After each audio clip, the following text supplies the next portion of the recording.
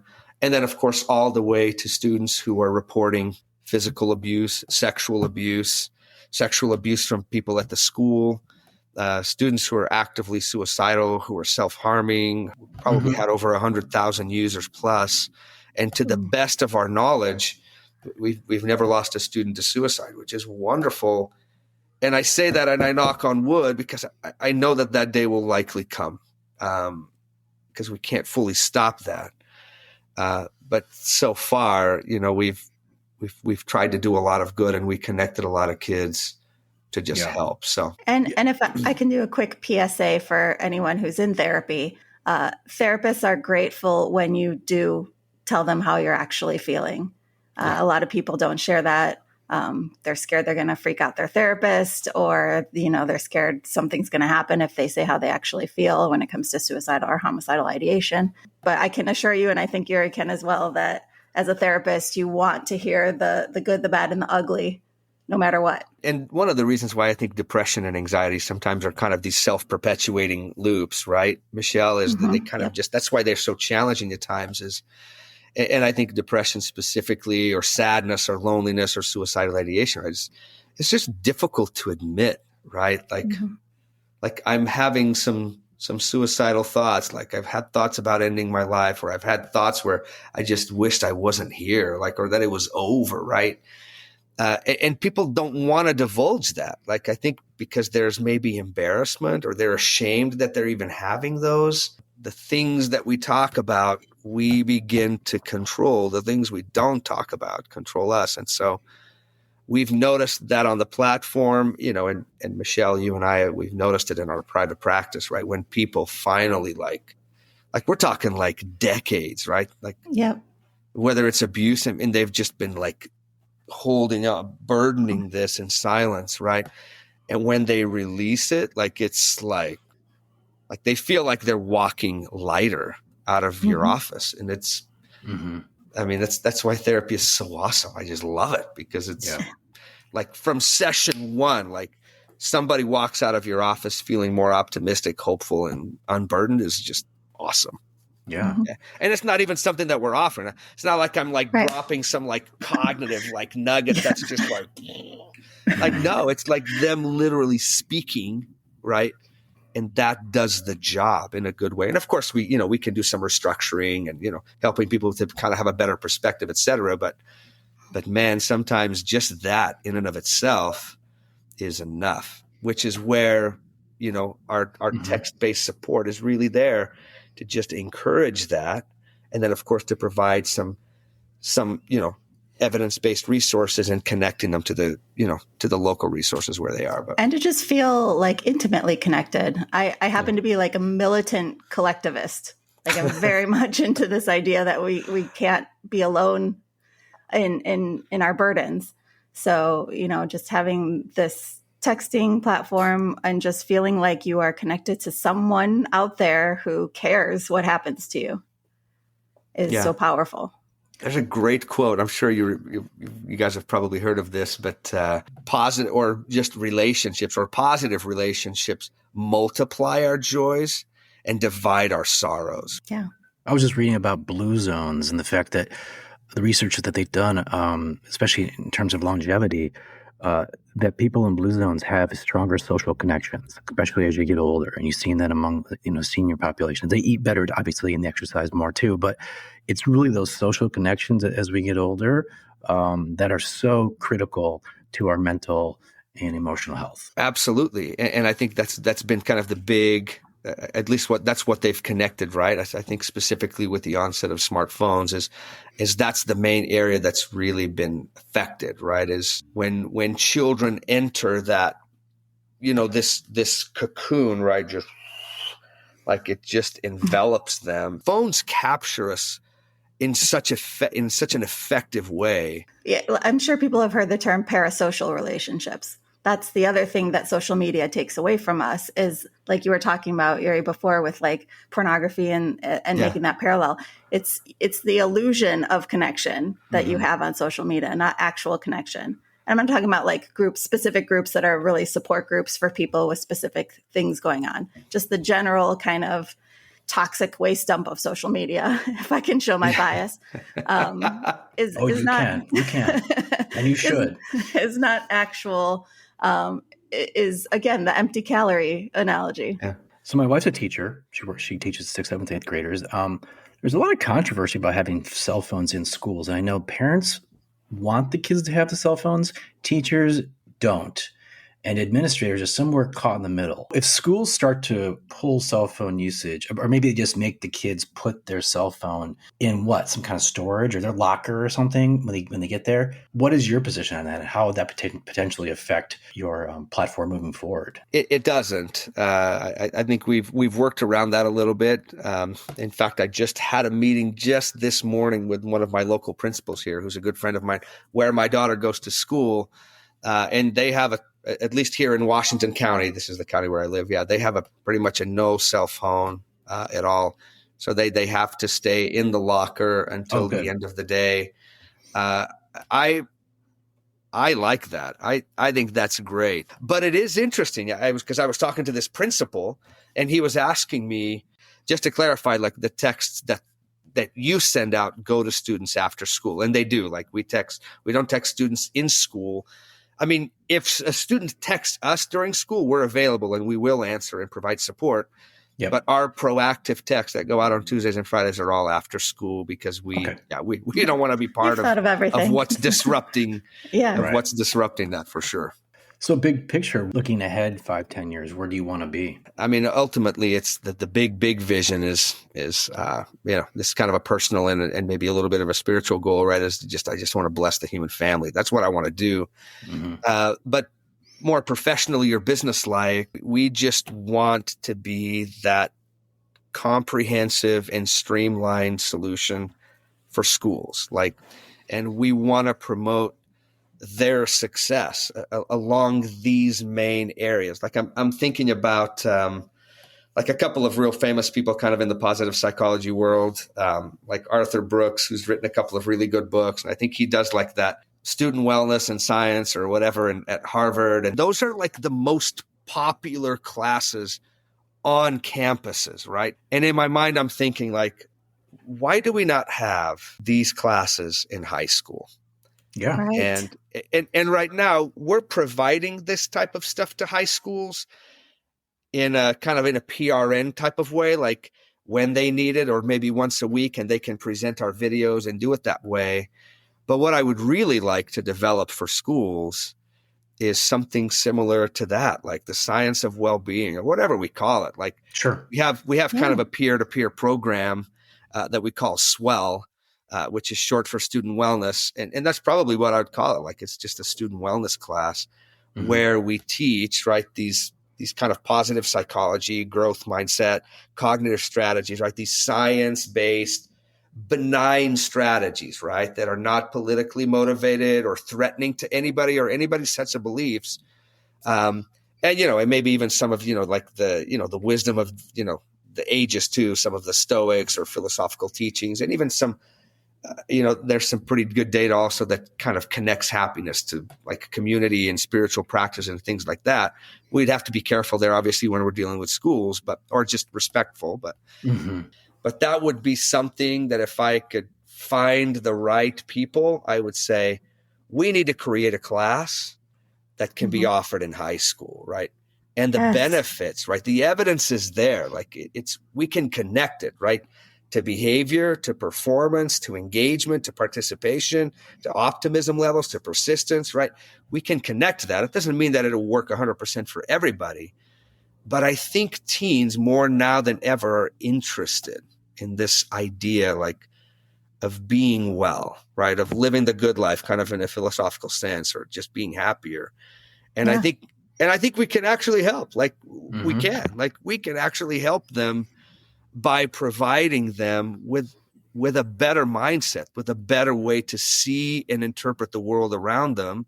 Whether we're talking about some of the, the ridiculous cognitive distortions that are just managing us all the time, or just, and if we can help them to recognize some of these pessimistic traps, right, mm-hmm. and then help them to be a little bit more optimistic, more hopeful.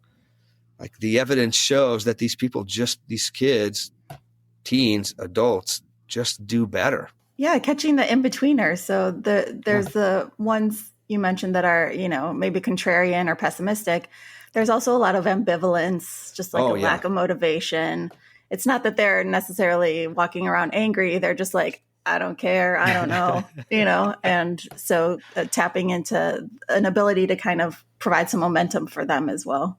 Yeah, that's one of the things that we offer schools all the time is we talked about some of our restorative practices. And so what we've done is we've taken like the top 25 concerns like that administrators face every day, and vice principals, right?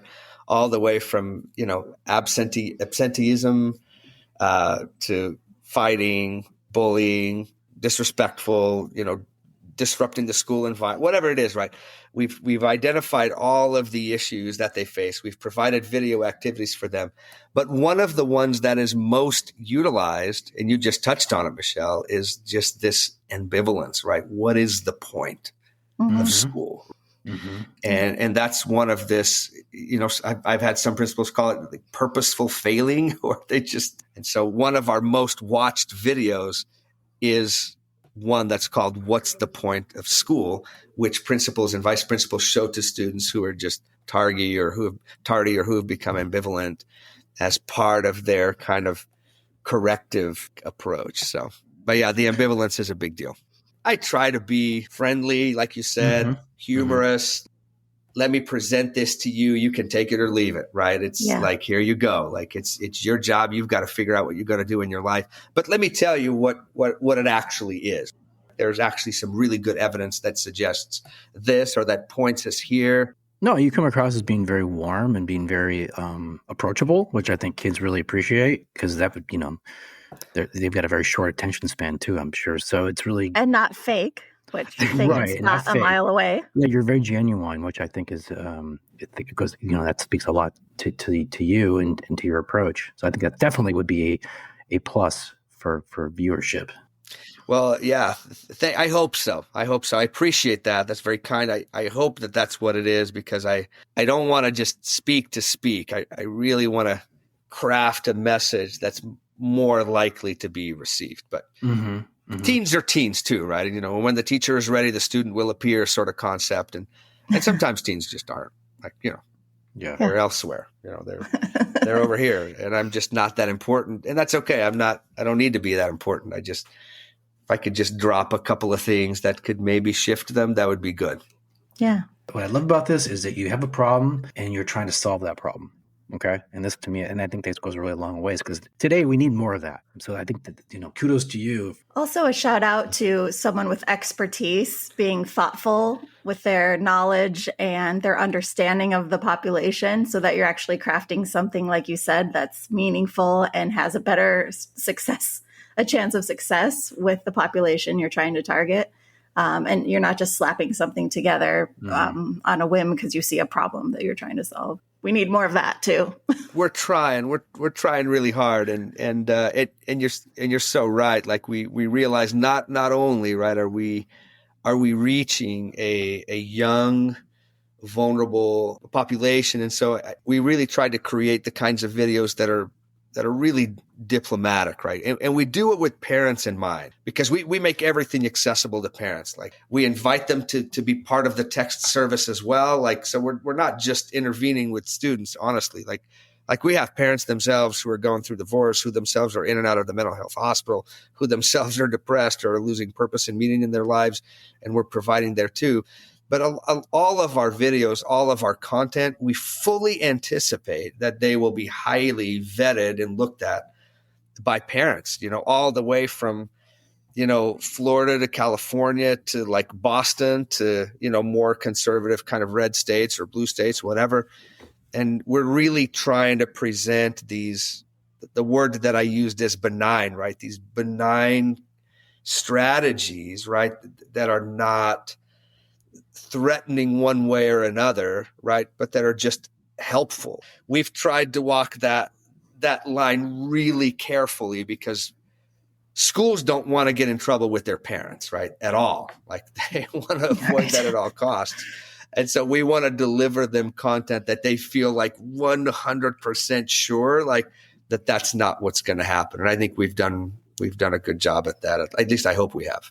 Mm-hmm. I think the positivity of it too is it disrupts the pattern of negative attention bias that tends to happen for teens. Yes. Where they're just looking for the things that are either going wrong or not working out or not what they want. And so even just a text on a Tuesday pulls them out of that for a second. And over time, I can imagine is really good modeling for how to check in with themselves, how to have perspective. I feel like these days it's almost popular to be broken. Like we have to be broken people, right? Yeah. It's almost like we glory, you know, we worship our unhealthiness or our struggles or our weakness, and I'm okay with that. Like I'm not like I just have noticed that that's a really interesting piece. I'm very cautious about putting kids in these little windows of like, well, I'm just anxious or I'm just depressed or I'm just this. This is now my identity. Because I know that that's where teens' brains will do anyways. Like they want that. They want to identify and classify. And I really want to just say, well, actually, we're just much more dynamic than that. Like just hang in there, right? What you're experiencing is maybe more, like you said, kind of a general malaise, like you were saying, Michelle, instead of like, you know, an actual disorder where you're just this broken individual. And I feel like all they want to do is commiserate instead of just like connect through activity and joy and engagement. So I think that it can sometimes be a little bit of a negative. Is there a world where kids grow out of that mentality, that broken mentality too? Because I would imagine once you get out of high school and you get into the real world, you got to like, you know, kind of grow up a little bit. It depends what's being reinforced, though. That's a good point. Yeah.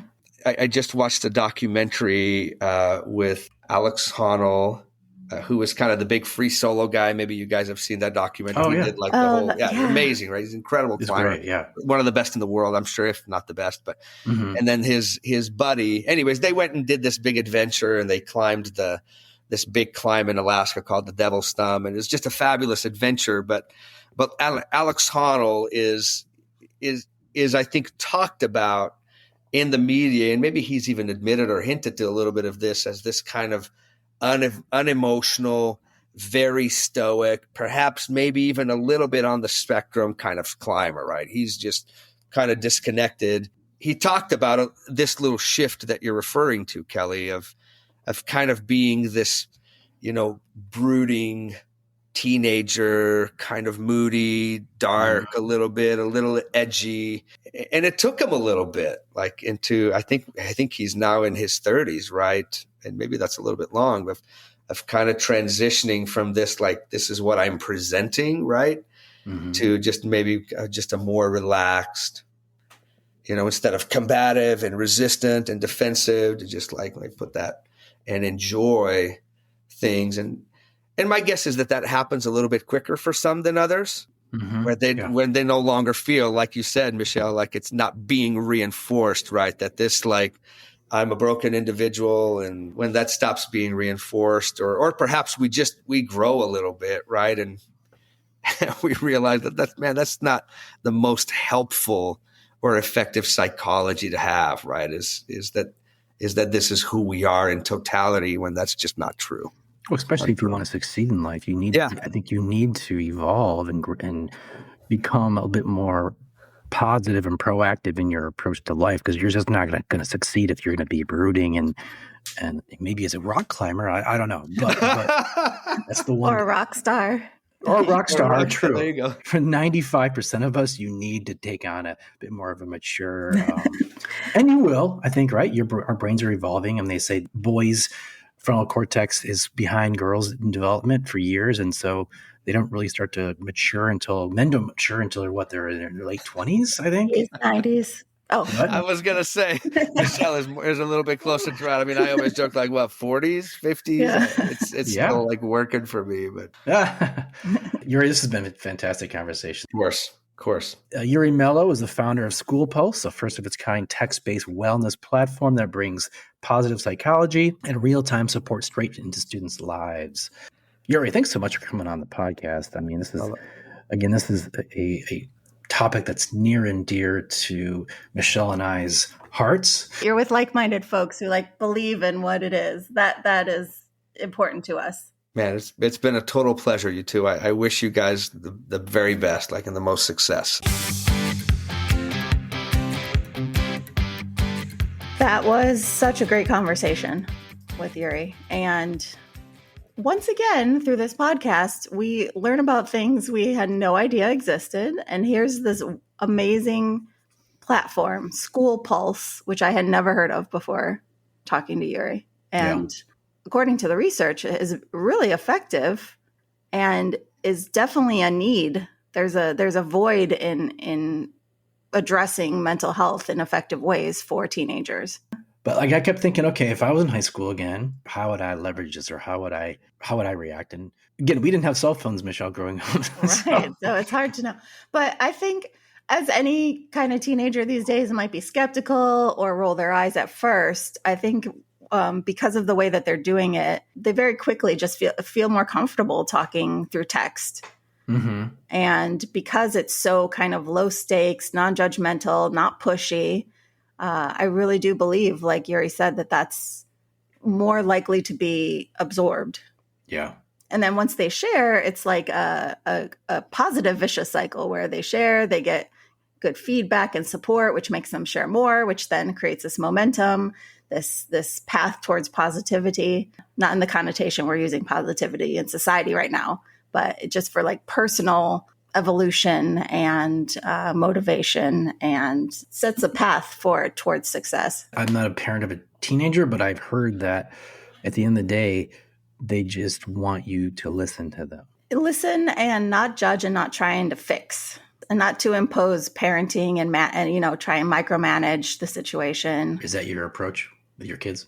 Yeah. And I am now a parent of a teenager as of this summer. My oldest turned 13. And so I'm very on guard to all these, potential teenage things. She's still very incredibly sweet. And, we haven't reached kind of any scary points yet. But I think even with a parent who's a therapist who is going to validate her feelings, who's going to give her space, I think she would still pick this text option over me. Does your teenager have a phone? No. Are you going to get her a phone?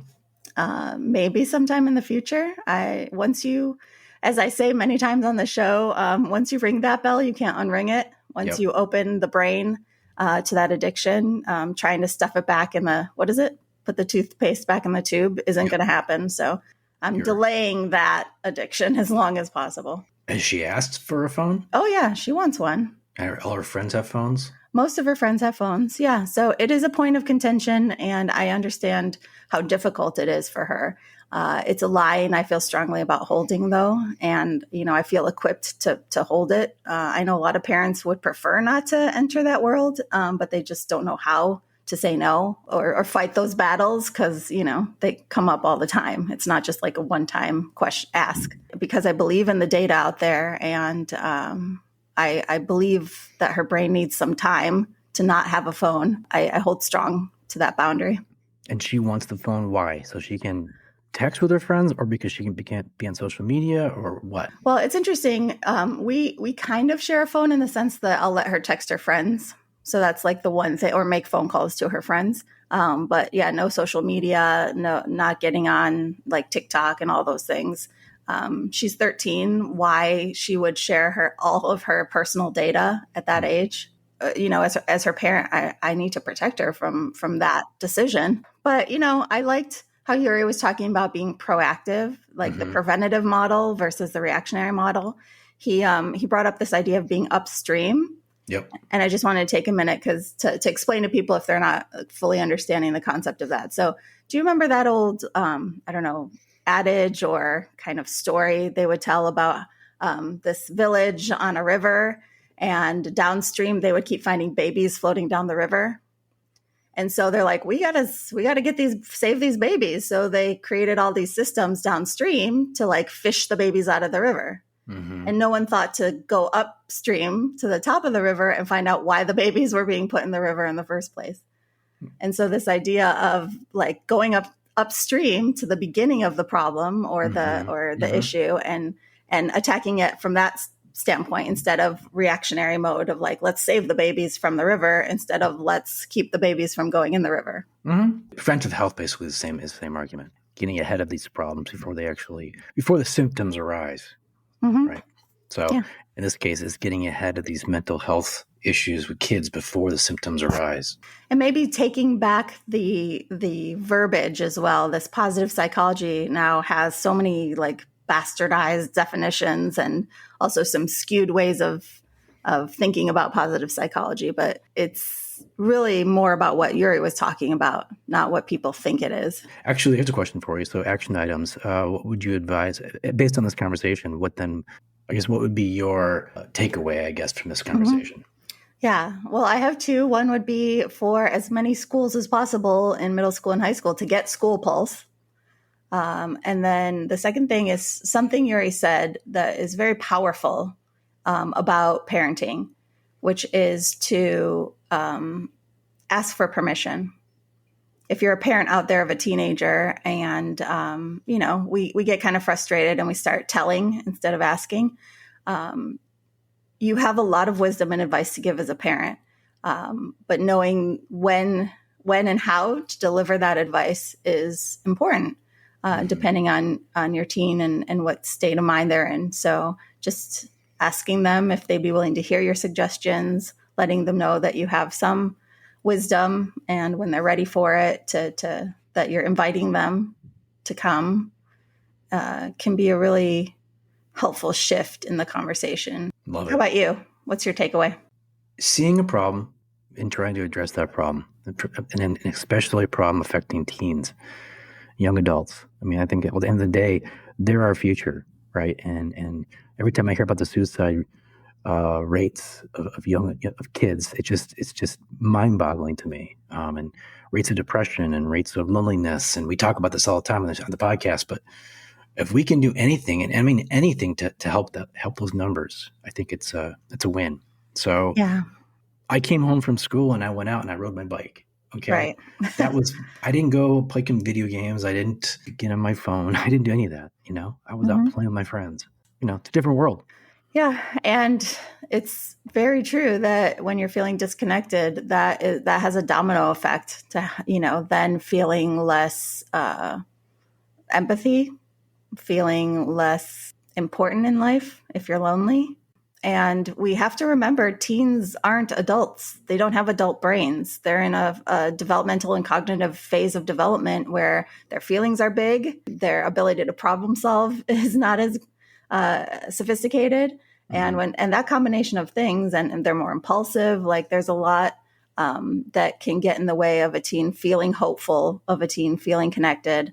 And so we can't just expect them to have adult responses with everything that's going through with them in their bodies, physiologically and emotionally. Great conversation, Michelle, once again. Yeah. Thanks for your insight. It gave us a lot to think about. It was a great conversation. And hopefully the people that were listening also had some takeaways like we did. Speaking of great conversations, let's have more of them. If you are interested in coming on the podcast, emailing us questions, theunrelatingpodcast@gmail.com. Please reach out or hit us up on social media @unrelatingpodcast. Hope to hear from you. If you're struggling with family, friends, or just life in general, in a bad relationship and wondering what to do, or you want a relationship and to set yourself up for success, then we want to talk to you. So make your appointment on Unrelating. To be a guest, ask a question, or recommend a topic, drop us an email at theunrelatingpodcast@gmail.com. And be sure to follow us on Instagram and YouTube.